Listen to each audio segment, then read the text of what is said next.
So uniform circular motion and magnitude of centripetal force. Uniform circular motion उसे कहते हैं, एक सर्कुलर मोशन परफॉर्म हो रहा है विथ इक्वल स्पीड, ठीक है, जिसमें जो सर्कुलर मोशन में स्पीड इक्वल हो उसे कहते हैं यूनिफॉर्म सर्कुलर मोशन. जैसे फैन घूम रहा है तो एक ही स्पीड से घूम रहा है फैन, तो उसको कहेंगे यूनिफॉर्म सर्कुलर मोशन परफॉर्म कर रहा है. अगर स्पीड कम ज़्यादा हो रही है तो हम लोग उसको यूनिफॉर्म सर्कुलर मोशन नहीं कहेंगे. सर्कुलर मोशन मैंने बताया था with the help of this ring and thread, ये सर्कुलर मोशन. ऑलराइट, अगर सर्कुलर मोशन यूनिफॉर्म है, एक ही स्पीड से हो रहा है तो इट्स कॉल्ड यूनिफॉर्म. एक ही स्पीड से हो रहा है तो इट्स कॉल्ड यूनिफॉर्म. लेकिन अगर स्पीड स्लो हो रही है, फास्ट हो रही है, तो it is called non uniform circular motion. Alright, second thing is magnitude of centripetal force. Centripetal force हम लोग पढ़ चुके हैं. जब भी कोई बॉडी सर्कुलर मोशन परफॉर्म करती है, बॉडी को कौन सा फोर्स, कहाँ पे फोर्स फील होता है? Towards the centre. हमने यहाँ पर पढ़ा था सेंट्रीपिटल फोर्स. जब भी कोई बॉडी सर्कुलर मोशन परफॉर्म करती है तो बॉडी को सेंटर की तरफ फोर्स महसूस होता है, ठीक है. और बॉडी की वेलोसिटी जो रहती है, वेलोसिटी का direction circular motion tangential direction रहता है. फॉर एग्जाम्पल, अगर ट्रेड बीच में से टूट गया तो वो टेंजेंट के डायरेक्शन में जाएगी, ठीक है. तो उसका डायरेक्शन ये है, लेकिन उसको फोर्स कैसा महसूस हो रहा है? Towards the centre of the circle. This was centripetal force. ये जो फोर्स है जो बॉडी को बीच में सेंटर की तरफ खींच रहा है उसको कहते हैं centripetal force.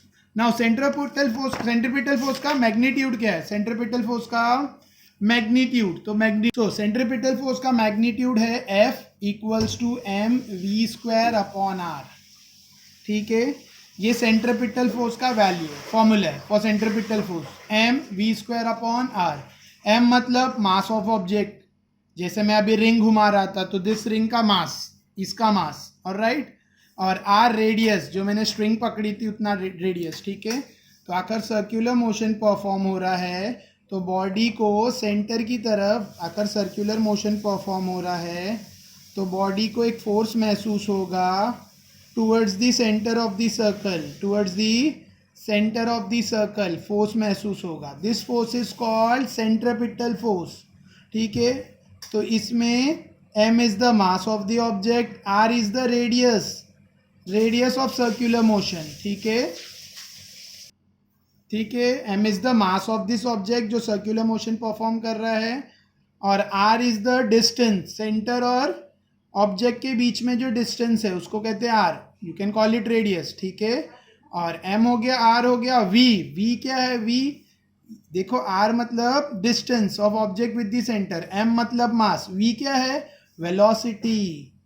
v is the velocity जो वेलोसिटी से घूम रहा है, एंड इट्स यूनिफॉर्म. तब भी तो यूनिफॉर्म सर्कुलर मोशन होगा, वरना नॉन यूनिफॉर्म सर्कुलर मोशन होगा. तो यहाँ पे v यूनिफॉर्म है. तो F इज सेंट्रीपिटल फोर्स जिसका वैल्यू है mv² upon r. Centripetal force के लिए फॉर्मूला याद रखना है, it's mv² upon r. m मतलब मास, v म्हणजे velocity of circular motion, r म्हणजे distance of object from the centre, ठीक है. तो F this F is called centripetal force, ठीक है. तो याद रखना है. आगे एक डेरिवेशन है, विल डू. तो यहाँ पर देखो ये formula F equals to mv² upon r. This is the formula for centripetal force.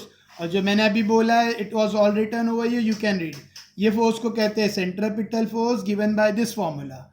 अब न्यूटन ने एक डेरिवेशन किए हैं, वो डेरिवेशन के हिसाब से फोर्स और रेडियस का रिलेशनशिप बताना है, फोर्स और डिस्टेंस का. ये डिस्टेंस है, तो derivation starts from here.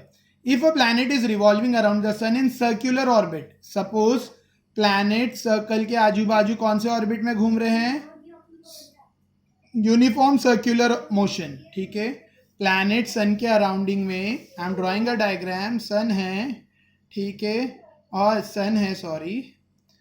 Planet क्या कर रहे हैं? सन के आजू बाजू प्लैनेट कौन से मोशन में है? यूनिफॉर्म सर्कुलर मोशन परफॉर्म कर रहे हैं, ठीक है. अभी तुम लोग बोलेगे सर पीछे तो आपने कैपलर्स ने बताया कि एलिप्स है, इसके लिए यहाँ पे लिखा है इफ. ठीक है, न्यूटन्स ने जो डेरिवेशन किया है वो सर्कुलर मोशन को लेकर किया है, ठीक है। तो सपोज प्लैनेट सन के आजू बाजू सर्कुलर ऑर्बिट में यूनिफॉर्म सर्कुलर मोशन परफॉर्म कर रहा है, then the centripetal force acting on the planet towards the sun must be, तो सेंट्रिपिटल फोर्स क्या रहेगा, सेंट्रिपिटल फोर्स जो प्लैनेट के ऊपर एक्ट हो रहा है सन की वजह से will be F equals to M V square upon R, F equals to M V square upon R, ठीक है। ये सेंट्रिपिटल फोर्स है, ठीक है, जो मैं नोटबुक में भी बता चुका हूं। वहां पे m क्या है, mass of the planet, planet का mass of planet, v speed of planet, uniform speed, and r is the distance from the sun, r is the distance from the sun. ये फॉर्मूला दिया है और फॉर्मूले में m कौन है, r कौन है, v कौन है, स्टेट कर दिया, ठीक है। Next, the speed of the planet can be expressed in terms of periods of revolution, period time taken, इसको कहते हैं पीरियड। पीरियड मतलब एक पूरा राउंड लगा के कितना टाइम लगा उसको बोलते हैं पीरियड। देखो मैं एक्सप्लेन करता हूँ, यहां से प्लैनेट ने स्टार्ट किया, पूरा एक रेवोल्यूशन करके वापस वो पॉइंट पर आने में जितना टाइम लगा उसे कहते हैं पीरियड टी, ठीक है। और पीरियड के हिसाब से ही रेवोल्यूशन स्पीड मापी जाती है। जैसे 10 राउंड लगाया इन 5 सेकेंड तो उसकी स्पीड वो हिसाब से लिखी जाएगी। जैसे 2 फैन है, सपोज एक फैन, 2 फैन है, मैंने ऑन किया 1 मिनट में, एक ने 20 रेवोल्यूशन किया और दूसरे फैन ने 1 मिनट में, दोनों को 1 मिनट का टाइम दिया गया था, 1 मिनट का टाइम दोनों को दिया गया था, 1 मिनट, ठीक है। एक ने 20 रेवोल्यूशन किया और एक ने वही 1 मिनट में, फर्स्ट फैन ने और सेकेंड फैन ने, फर्स्ट फैन ने 20 रेवोल्यूशन किया, सेकेंड फैन ने 30 रेवोल्यूशन किया, ठीक है। सपोज 2 फैन हैं, 1 मिनट का टाइम दोनों को ऑन किया और 1 मिनट बाद देखा तो फर्स्ट फैन ने 20 रेवोल्यूशन कंप्लीट किया और सेकेंड फैन ने 30 रेवोल्यूशन। बताओ किसकी स्पीड ज़्यादा है? यू विल से डेफिनेटली आप बोलोगे कि सेकेंड की स्पीड ज़्यादा है। मतलब इसका जो टाइम पीरियड है, जो रेवोल्यूशन है पर मिनट, वो इसका ज़्यादा है, समझा? तो इसको कहते हैं पीरियड। तो पीरियड के हिसाब से स्पीड मापी जाती है। तो यहाँ पर वही लिखा है, the speed of planet can be expressed in term of period of revolution T on the follows, sorry on follows, ठीक है। The distance travelled by planet in 1 revolution, अभी आगे का मैं यहाँ पर करता हूँ। देखो, एक रेवोल्यूशन यहाँ से लेके यहाँ तक इक्वल टू 1 कंप्लीट सर्कल। आखिर प्लैनेट ने यहाँ से स्टार्ट किया और फिर घूम कर वापस यहाँ पर आ रहा है, तो एक रेवोल्यूशन हुआ। एक रेवोल्यूशन मतलब circumference of circle, that is 2 pi R, perimeter equals to यानी 2 पाई आर, ये रेवोल्यूशन है 2 पाई आर, समझा? यहाँ से स्टार्ट हुआ और वापस से यहाँ पर आया, that is equals to circumference of a circle, एक सर्कल, तो वो 2 पाई आर रहेगा, 2 पाई आर, ठीक है। और आर तो तुम्हें पता है इसमें 2 पाई आर, ठीक है। और टाइम जो लगा है वो टी, टाइम फॉर 1 रेवोल्यूशन को हमने टी लिया है, पीरियड यानी पीरियड इज आर टी, ठीक है। ये 1 रेवोल्यूशन यानी पेरीमीटर इज 2 पाई आर। और डिस्टेंस ऑफ प्लैनेट टू सन, सन से प्लैनेट तक के डिस्टेंस को हमने क्या लिया, आर। तो डिस्टेंस आर क्या है, प्लैनेट से सन का डिस्टेंस, ओके। और एम हमारा क्या है, मास ऑफ दिस प्लैनेट, ठीक है। यहां तक समझा? अभी हमारा फॉर्मूले में इसको पुट करते हैं। दिस बेसिक फॉर्मूला तो तुम्हें आता है, speed equals to distance upon time, speed equals to distance upon time, v equals to D upon T. तो v रहेगा, डी, व्हाट इज डी मतलब डिस्टेंस कवर्ड। यहाँ से लेके, देखो यहाँ से लेके पूरा एक रेवोल्यूशन करके यहाँ पर आने, जो टाइम जो यहाँ से शुरू करके वापस यहाँ पर आया, तो इतना डिस्टेंस कवर्ड किया, तो this distance is 2 pi R. तो ये है मेरा डी, डिस्टेंस कितना है, 2 पाई आर। मतलब प्लैनेट यहाँ से शुरू हुआ और पूरा एक राउंड लगा के वापस ये पॉइंट पर आया, तो इतना डिस्टेंस कवर्ड किया। तो distance is, what is my distance, 2 pi R. और टाइम टी, कितना टाइम लगा, कैपिटल टी, पीरियड जो हमने लिया है।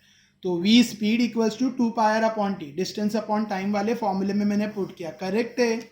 अभी मैं ये v का वैल्यू इसमें पुट कर रहा हूँ, सेंट्रिपिटल फोर्स के फॉर्मूले में। मैं ये v का value, v equals to 2 pi are upon T, मैं यहाँ पर पुट कर रहा हूँ v की जगह पर, दिखा? तो मेरा फॉर्मूला बनेगा f equals to m, v square था, instead of v I am putting 2 pi are upon T the whole square, the whole upon r, समझा? ठीक है, मैं जो टेक्स्ट बुक में है वही करके तुम्हें करके बता रहा हूँ ताकि इजीली समझ जाए। तो force, centripetal force F equals to M, देखो centripetal force F is equals to क्या था, M V square upon R, M V square upon this is my R, okay, और ये मेरा वी है, वी, ठीक है। नाउ वी इक्वल्स टू क्या है, डिस्टेंस अपॉन टाइम, तो डिस्टेंस का वर्ड हुआ 2πr upon time is capital T. ये v का वैल्यू मैंने यहाँ सब्स्टिट्यूट किया v स्क्वायर की जगह, तो मुझे ये मिला f equals to M 2πr square, v की जगह पे v स्क्वायर था ना, तो 2πr square, 2πr upon T the whole square upon r, correct है। The next step is f is equals to, brackets open होगी, तो m 2 का स्क्वायर इज 4, पाई का square pi square, R square will be R square, the whole upon T square, और ये are. यहाँ तक समझा? एनी डाउट तो बोलो। देखो m एज इट इज है, ये r भी एज इट इज है, 2 का स्क्वायर 4, पाई का स्क्वायर पाई स्क्वायर, r का r स्क्वायर, t का t square, this r is as it is. अभी मुझे इसको कैपलर के थर्ड लॉ के हिसाब से फ्रेम करना है, कैपलर्स के थर्ड लॉ। कैपलर का थर्ड लॉ कहता है, देखो कैपलर का थर्ड लॉ कहता है, मैं साइड में लिख रहा हूँ, कैपलर का थर्ड लॉ था, क्या था, T square upon R cube equals to K, ठीक है, T square upon R cube equals to K, Kepler third law, T square upon R cube equals to K. तो आखिर इसको इन्वर्स में करेंगे, आखिर इन्वर्स में करेंगे तो आर क्यूब ऊपर R cube upon T square, invert एंडो किया मैंने, इक्वल्स टू 1 अपॉन के। तो मुझे इस तरह कुछ लाना है, ठीक है। मेरे पास यहाँ पे आर स्क्वायर है, मुझे आर क्यूब चाहिए, ठीक है, तो आखिर में यहाँ पर आर मल्टीप्लाई करूँगा तो मेरा आर क्यूब बन सकता है, और टी स्क्वायर तो ऑलरेडी है, लेकिन खाली ऊपर आर मल्टीप्लाई नहीं कर सकते, ऊपर नीचे दोनों करना पड़ेगा। तो हम लोग करेंगे, क्या करेंगे, F equals to M into 4 pi square R square upon T square. ये सब टेक्स्ट बुक में नहीं मिलेगा, ये एक्स्ट्रा स्टेप्स है। टेक्स्ट बुक में डायरेक्ट लिखा होगा multiplying R and dividing by R, तो मैं करके भी बता रहा हूँ, multiplying and dividing by R. हमने मल्टीप्लाई और डिवाइड बाय आर किए, क्यों किए, ताकि मेरा ये आर क्यूब बन जाए, ठीक है। तो अभी मैं पेज टर्न कर रहा हूँ, या तो फिर मार्जिन में लिखता हूँ एक स्टेप, ताकि पेज टर्न करने में मिक्सअप ना हो। तो F is equals to M, sorry 4 pi square आगे लिख सकते हैं हम लोग, आखिर हमें लिखना है तो 4 नंबर है, सबसे पहले 4 एम पाई स्क्वायर, ना R square into R is R cube, मिला आर क्यूब अपॉन, अच्छा मुझे नीचे आर इंटू आर स्क्वायर मैंने इधर लिखा आर स्क्वायर, और ये टी स्क्वायर को मैं इसके नीचे लिख रहा हूँ, समझा? देखो मैंने ये आर इंटू आर स्क्वायर यहाँ लिखा है, और ये टी स्क्वायर को आर क्यूब के नीचे लिखा है। क्यों ऐसा लिखा है, ताकि मैं इसको ब्रैकेट में डालूं और तुम्हें ये बताओ, देखो R cube upon T square 1 upon K, तो नेक्स्ट स्टेप में मैं 1 अपॉन के यहाँ पुट करूंगा, इसको रिप्लेस करके 1 अपॉन के डालूंगा, और रीजन लिखूंगा बाय कैपलर्स लॉ, ऑलराइट। बाकी सब सेम लिखूंगा, f equals to 4m pi square upon R square into 1 upon K डालूंगा, और रीजन डालूंगा कैपलर लॉ। तो f equals to 4m pi square upon R square into 1 upon K. कहाँ से आया ये 1 upon K, by Kepler's third law. देखो textbook में सब है, बट डायरेक्ट दिया है, नहीं आता है, बहुत जन को समझता ही नहीं, इसके लिए I am doing it in a detail. तो f is equals to, now f is equals to 4m pi square, ठीक है, upon k into R square, ये आया मेरा नेक्स्ट स्टेप। अभी 4 एक नंबर है, कांस्टेंट है, मास ऑफ प्लैनेट भी कांस्टेंट रहेगा, पाई एक कांस्टेंट है ही, और k भी कांस्टेंट है, ये सब कांस्टेंट है, ये सारी चीजें देखो ये सब कांस्टेंट है, तो ये इतना पार्ट पूरा कांस्टेंट है, दिखा? तो ये कांस्टेंट को मैं हटा दूंगा और डायरेक्टली प्रोपोर्शनल का साइन डालूंगा, तो F X directly proportional to 1 upon R square.